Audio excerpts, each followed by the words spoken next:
여호와의 말씀이 두 번째로 요나에게 임하니라. 이르시되 일어나 저 큰 성읍 니느웨로 가서 내가 네게 명한 바를 그들에게 선포하라 하신지라. 본문은 여호와의 말씀이 요나에게 재차 임하였다는 사실과 그 말씀의 내용이 일어나 저 큰 성읍 니느웨로 가서 내가 내게 명한 바를 그들에게 선포하라는 내용으로 기록하고 있습니다. 이러한 본문 말씀은 앞선 1장에서 요나에게 사명으로 주신 말씀과 동일한 내용의 말씀입니다. 요나가 처음으로 하나님의 명령을 들었을 때나 이를 불순종하여 깊은 바닷속에 빠져들어 죽음 외에는 생각할 수 없는 위기에서 하나님의 기적적인 역사로 구원받은 이유나 하나님은 그에게 동일한 뜻과 동일한 사명을 주시는 것입니다. 어찌 보면 이처럼 동일한 말씀을 동일한 대상에게 반복하여 주시는 하나님의 면모는 완고하고 융통성 없는 모습으로 보일지 모릅니다.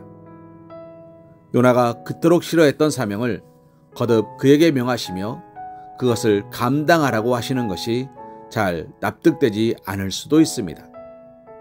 그러나 하나님께서 그렇게 하신 것은 결코 하나님께서 완고하시거나 융통성이 없다거나 요나를 괴롭게 하기 위한 것이 아니었습니다.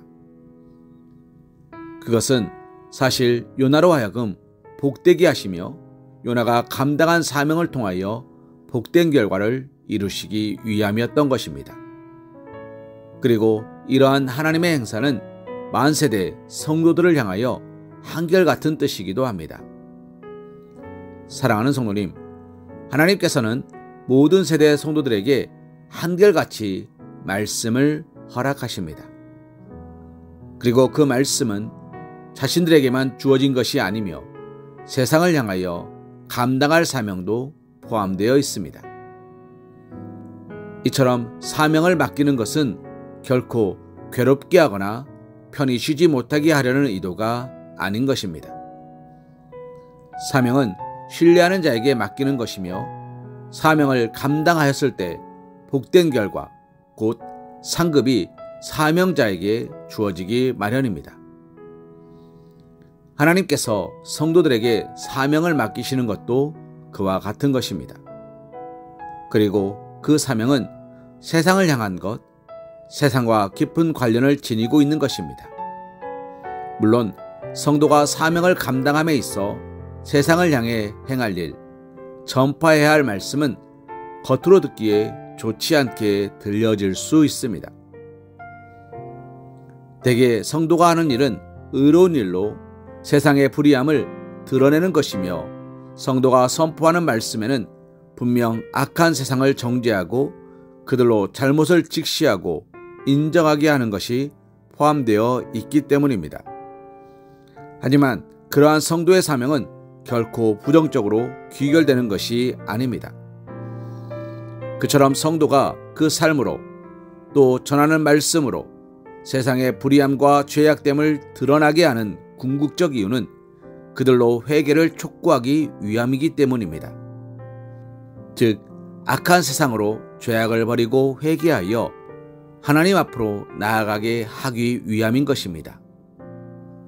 실로 하나님께서는 한결같이 세상 가운데 감당할 사명을 성도에게 허락하시며 그 사명을 감당하는 이들을 하나님은 충성되다 하시며 성도로 하여금 복된 삶을 살게 하실 것입니다.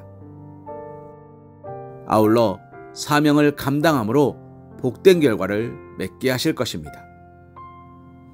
오늘 우리는 이러한 하나님의 뜻을 깨달아 알아야 하며 하나님이 허락하시는 사명을 성실하게 감당해야 합니다. 그러기 위해 하나님이 주시는 사명이 얼마나 어렵고 힘든 것인지를 생각하기 이전에 하나님이 허락하시는 사명이 궁극적으로 무엇을 지향하는지를 마음에 헤아려야 할 것입니다. 요나에게 주신 사명이 결코 변개되거나 취소되지 않았고 이것이 그와 다른 영혼의 축복을 위한 것이듯 오늘 우리에게 부여된 사명, 오늘 우리가 감당해야 할 사명도 그와 같은 것임을 잊지 마시기 바랍니다. 시편 117편 2절 말씀으로 오늘의 말씀 묵상을 이어갑니다. 우리에게 향하신 여호와의 인자하심이 크시고 여호와의 진실하심이 영원하미로다. 할렐루야. 아멘.